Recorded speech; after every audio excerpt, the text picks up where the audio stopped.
Hello everyone, my name is Mia Zetmeyer. Over the course of my previous presentations, I have laid out the harms of our stagnant wages and introduced my policy proposition.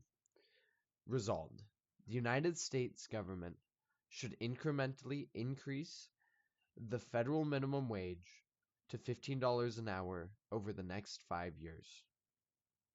While I firmly believe this policy is necessary to lift 1.3 million Americans out of poverty, I do recognize that such a significant economic shift will raise valid concerns. Today, I will anticipate and address the three major arguments that I have seen that the negative side might make against my proposal and explain why the affirmative case still stands strong throughout it. The first anticipated argument I can foresee is the disemployment and the job loss. The first and perhaps most common argument made in opposition, of course, is the massive fear of job losses if a $15 an hour minimum wage shift does occur. Opponents might argue that a federal mandate of this size is historically unprecedented and will force small businesses to lay off chunks to major portions of their entry-level workers. That is a concern heavily emphasized in the 2019 book, Fighting 15, an evolution of the evidence and a case for caution, published by the Employment Policies Institute, which warns that small businesses could be disproportionately harmed by the compression of wage distributions. However, my response to this argument is that we must look at the excuse me, at the most recent comprehensive economic data, which tells a much more optimistic story. According to a 2021 analysis by Michael Reich, once again Michael Reich, from the Institute for Research on Labor and Employment at UC Berkeley, he proposed a moderate phased-in increases to $15 minimum wage actually have minimal negative effects on employment. Because my plan phases the increase in over a 5-year time span, businesses have time to adapt. Businesses have time to learn and to shift the flow of money to those entry workers rather than doing so suddenly or in a harsh way that could lead to job loss. Reich's summary of the academic research proves that the significant boost to annual earnings from low-income workers far outweighs the potential isolated job losses. So the second anticipated argument that could be made against my proposed policy is the threat of inflation, which is a fair one.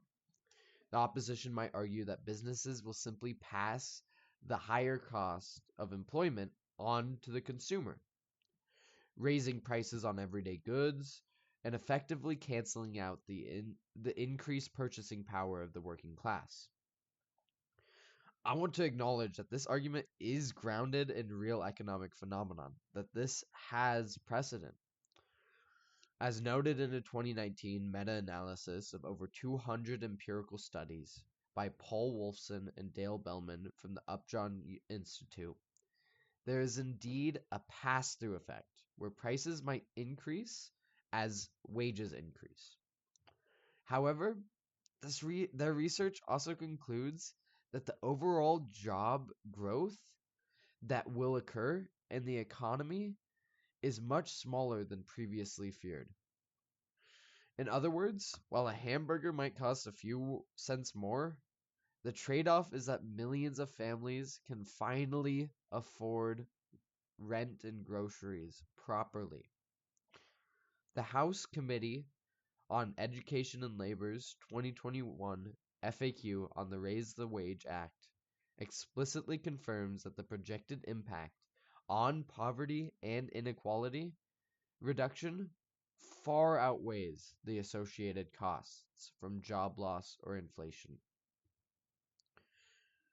The third anticipated argument attacks the necessity of a federal mandate for such a thing in the first place. Opponents argue that because cost of living varies from state to state and region to region, a blanket federal wage floor at $15 an hour could be dangerous, and states should just decide their own wages. And this is a fair argument.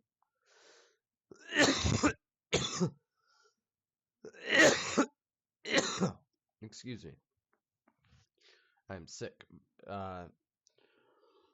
My rebuttal, though, is that relying on state-to-state action is a systemic failure of the United States federal government that leaves millions behind in states which have low chances to ever raise their minimum wage.